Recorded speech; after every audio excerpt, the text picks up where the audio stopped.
Have you ever had conflict in any of your relationships? And if you're married, how often do you have conflicts? I have a thing that I share. Give me 5 minutes and I'm going to disagree with myself about something, so you know I'm going to disagree with you. Well, anyway, that's what we're going to talk about here today on Marriage Mastery Thriving Thursday. So we're going to talk about navigating conflict, some tools that you can use to maybe create a healthy resolution within your marriage. So we got to understand conflict in a marriage. Now we know it's gonna happen. It just basically means that you disagree, you clash between your interests. It can arise from differences in values, beliefs, needs, or your expectations within the marriage. Now, if you've been together for a long time, you guys have already had these conflicts. Hopefully you found great ways to work through them. If not, hopefully today I can give you some tips and you can start implementing those in your relationship today. Because conflict is a natural part of any relationship, and it actually provides opportunities for growth and understanding.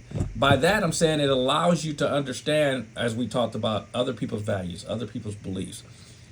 We talked about having that safe space, and if those of you haven't heard me talk about that before, the reasons that it's important is your partner has to know that I can come to you and talk to you about anything. If not, we can't have a relationship. I had a young lady share that. I think I might have shared that before, but she was telling me that her boyfriend shuts down and won't have conversations with her on tough topics or things that he may be wrong, he doesn't want to talk about. And I told her, and you're dating him, and you think it's going to get better? Folks, it's going to get worse. He's already showing you a habit, and that's that he doesn't communicate. That is very dangerous inside of any relationship. There's only time before the relationship will start to deteriorate. Now, again, we're dealing with married couples, so you're already in. So hopefully you did that in the dating stage, so we're not dealing with that. But if not, let's deal with it now. Okay, so anyway, you definitely have to figure out different places where you guys might have conflicts, like in the finances, household responsibilities, your parenting styles, your career choices, your extended family, how much power they have within a relationship. I always tell people, think about it. When you get married, you're marrying your partner. In most people's marriage vows, they said, the two of us, death do us part. We forsake all others, which means keep everybody else out your business. That includes your mama, your daddy, your brother, your sister. This is something between the two of you. Those that know me can tell you they have never, and I mean all of my family members, including my parents, can never tell you they heard me and my wife argue. And we were together for 32 years, those that don't know my story. But I lost her 9 years ago to cancer, but we were together for 32 years. But they could tell you they never, ever saw us conflict in all that time. And they never would. Why? Because it's not their problems. Those are our issues.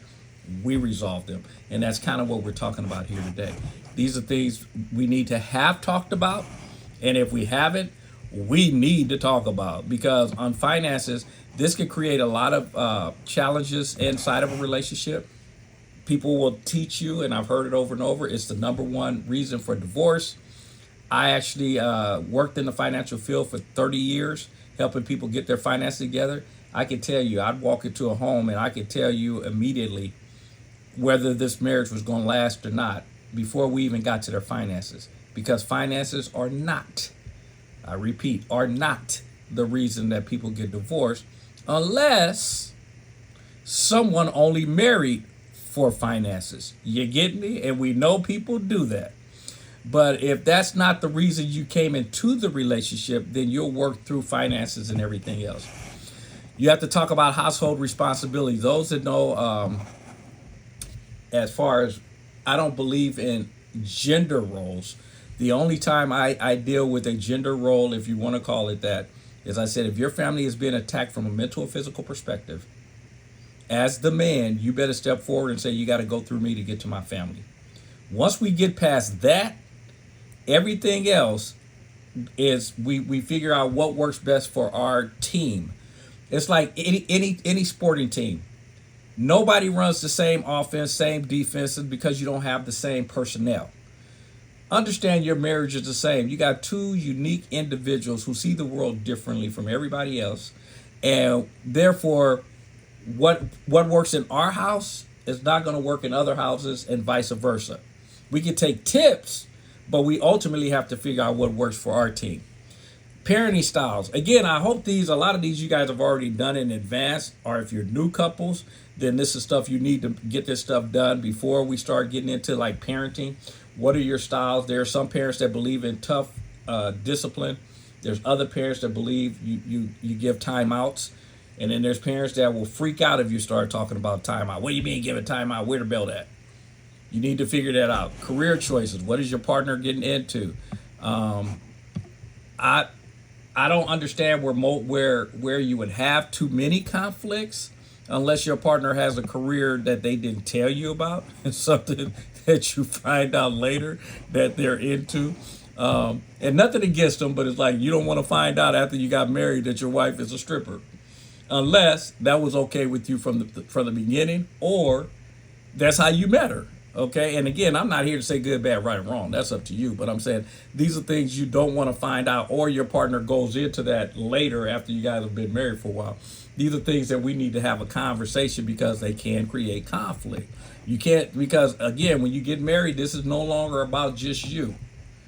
This is about you and your partner. Therefore, we have to have these conversations. We have to talk about intimacy. Now, I know some of you believe, especially guys, believe that whenever he decides that he's in that mode where he wants to have sex, he believes that a woman is supposed to just agree. Folks, be a human being. Just because you're in that mode doesn't mean that your partner has to be in that mode. And for you to force somebody to do something, especially from a sexual perspective, when their heart and soul is not into it, to make them do that, folks, do you understand the feeling that you're putting within this person while you guys are doing this act? I know guys use this one whenever they talk about guys cheating. They'll say, well, guys, if they go outside the relationship, or guys can have sex, I shouldn't necessarily say outside the relationship, but it does include outside the relationship, but they'll say guys can have sex without any feelings, and women always have feelings. And I tell guys that's not true. I guarantee you there are times that your wife has had sex with you and had no feelings attached. You guys follow that? Guarantee you there's been times that she didn't want to do it, she didn't feel like it, but she did it just for you. Trust me, there were no good feelings attached at the time this was happening. You don't want this happening too often, because now you're going to start to create resentment inside the relationship. And that's where a lot of relationships are, because the fact is you have these guys that believe in that dynamic, that teaching of when the guy is ready, the woman should be ready. And if not, she needs to just go through it, at least take care of him. Folks, no. At the same time, ladies, do not use sex as a negotiation tool, because it's not. But I understand if you've had a hard day at work, your husband should also understand if you had a hard day at work. Sometimes people just aren't in the mood. Welcome to the real world. So anyway, you guys understand that. We're adults here, okay? My thing is, get past your ego, get past your being self-absorbed and only thinking about you. And that's really what all this is about. When we get past ourselves and we take our partner into consideration and treat them like a human being, a lot of the stuff that we're talking about in terms of conflicts kind of goes away, because you're able to hear your partner, like we said, in the safe place, sharing their wants and desires, and you're able to meet those, or at least we get to negotiate on what's best for our particular relationship. Now, you definitely have to have good communication, and that's in understanding each other's perspectives. And that comes from being a great listener. You guys hear me? That's the hardest things that human beings do, is listen. Most of us, if you watch people, and I always tell people, do this as an experiment. You can sit there and laugh all day if you watch people in their conversations and see how much people really don't listen to each other. It's like one person's talking and the other person, you can see they're just waiting to jump in. They ain't listening to nothing the person said. They just want to give their input. I get caught in there myself sometimes, and I try to catch myself more often than not to say, be quiet, listen, hear what they're saying. And some of that listening is being able to feedback what they said to make sure there's some clarity in there that you understand what they're talking about. And that's when you're really participating in a relationship. It's not just about getting your views about across, them agreeing with your perspectives. This is a relationship. And make sure when you're having these conversations, avoid being defensive. And by that, I'm saying the partner's got to know, have faith in you that everything that we're sharing and we're talking about is designed because we're making our relationship stronger. I've always used this example. It's not me versus you. It's us versus whatever the obstacle is. When it becomes me versus you, we're doomed. We're on the same squad. How can we win if we're fighting each other?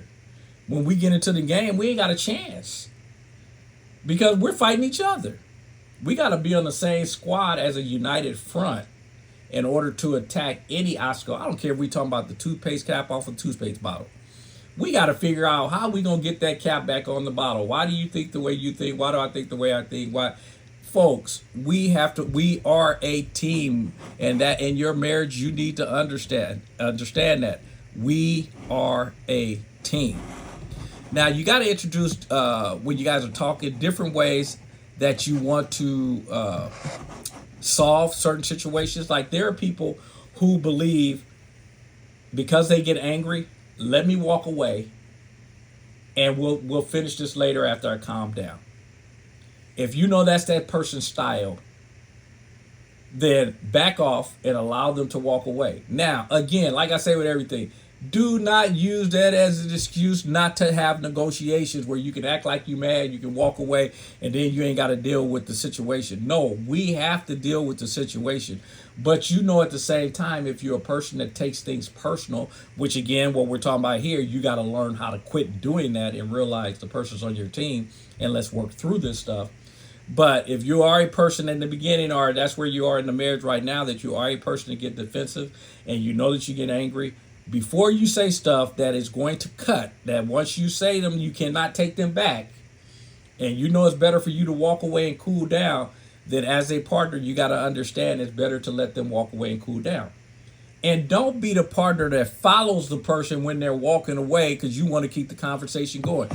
This is why it's us having a conversation and figuring out how are we going to do this? How do we problem solve? What's the best for your personality for us to do this? I heard somebody say that what they do is they made an agreement that whenever they get in a conflict, then they take off their clothes and they're both standing there naked, and and it says it kind of takes the steam off of whatever it is they were talking about, and it brings them quickly to a close on the conversation. Now, I'm not saying this works in every situation. I'm just saying we're being creative, we're brainstorming, we're figuring out ways that'll work for our particular relationship. And in some people's cases, you're going to need to go get third party. If you guys refuse because somebody's stuck in their ways and one of you are stuck in their ways and is not willing to budge, you have to be open. If you're not willing to listen to your partner, at least let a third party come in and give some advice.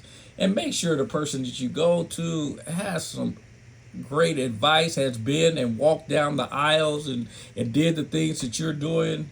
Because, folks, I don't know. For me, I want to know you've been there, done that, if you're going to tell me how to do it. Okay? Now, the forgiveness part goes without saying. If you guys get into these arguments or disputes or something is said, but again, make sure it's something that can be forgiven for, because when you cut people, folks, that's hard to tell a person, yeah, I know I cut you, but I was bad, and you should forgive me. And those that don't know what I mean by cut you means that you say something that's hurtful, something that's harmful.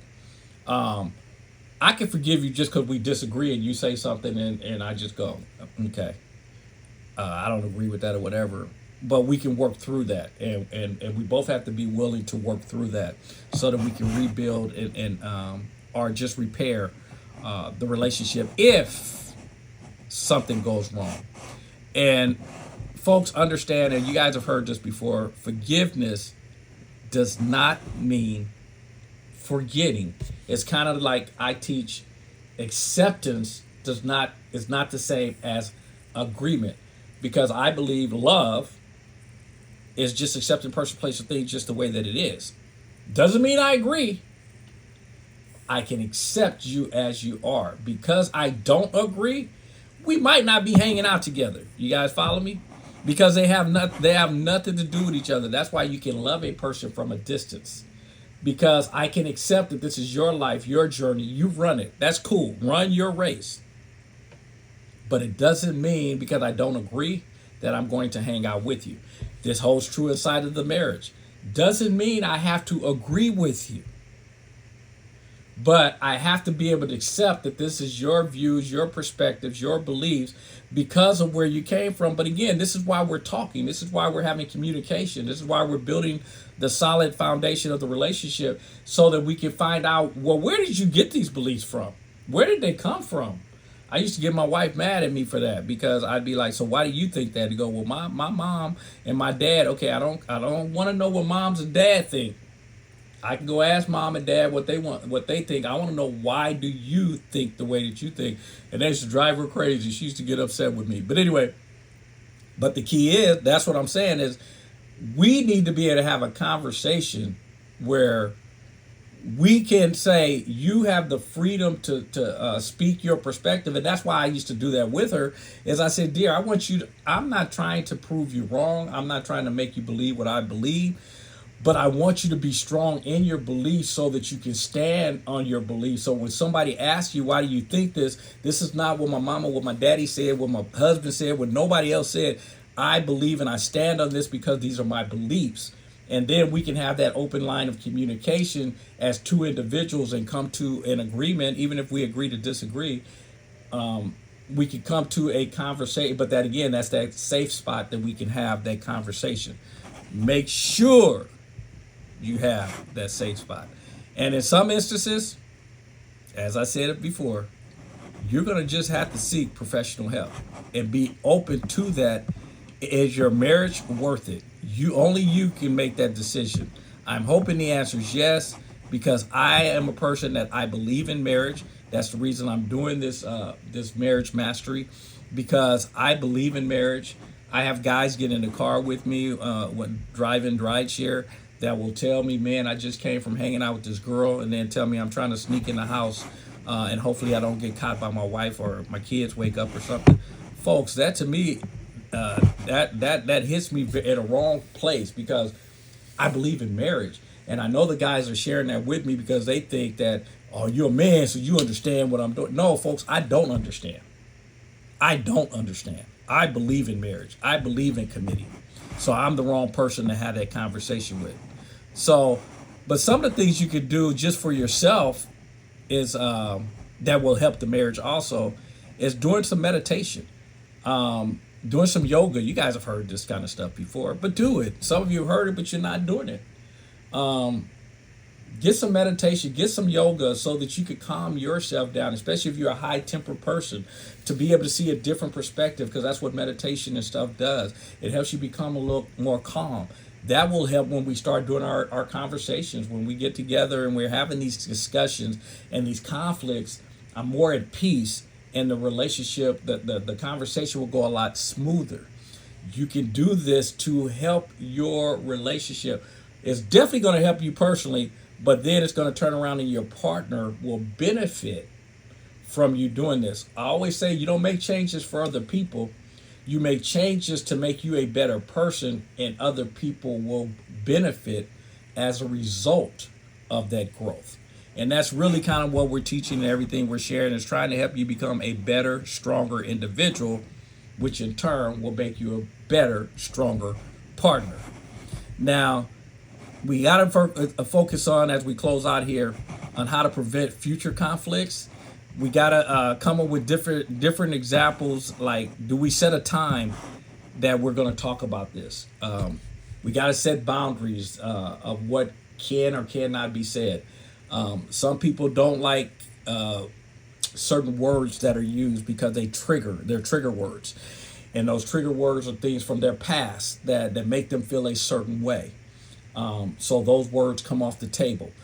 The key is all of this stuff is geared around communication. That is the most important part. That's how we resolve conflicts. That's how we make sure we don't have future conflicts. And we got to make sure we do this stuff on a regular basis when it comes to preventing these conflicts. We got to be able to check in and see how your partner's doing. On a daily basis, I would do that. Hey, babe, how you doing today? You good? Is there anything you need from me? Is there anything I could do to help your day out? I mean, just checking in. If you talk to them later in the day or whatever, always look for how can I strengthen the marriage? How can I help my partner grow? More importantly, how can I help me grow? And remember, we are a team.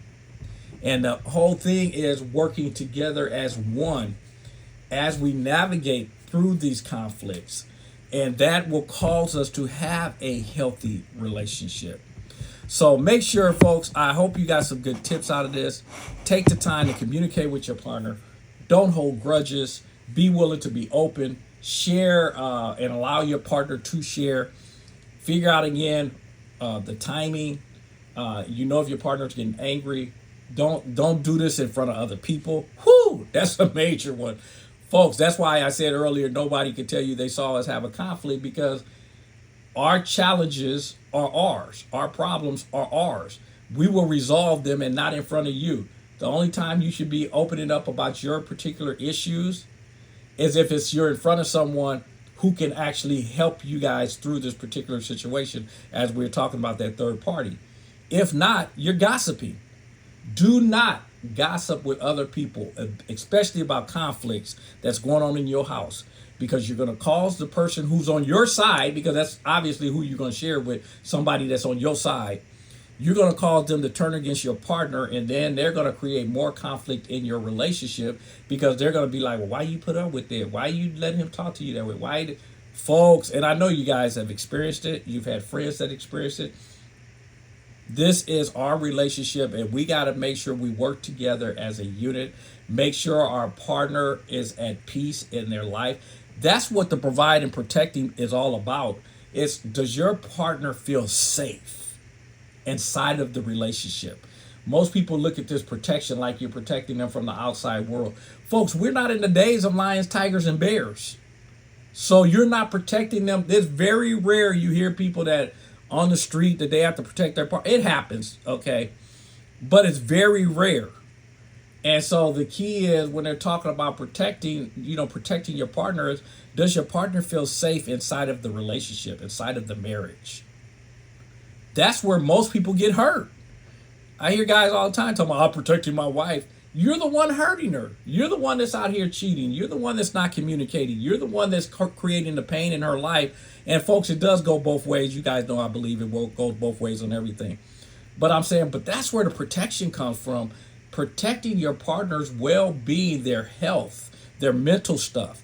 Because ultimately, mental will destroy physical. So that's where you get here and you work to protect your partner.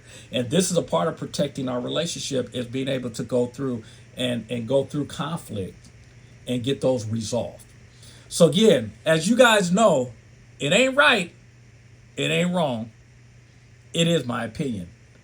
Work on this conflict resolutions, and I look forward to seeing you guys on Monday, where we do Self-Love Monday.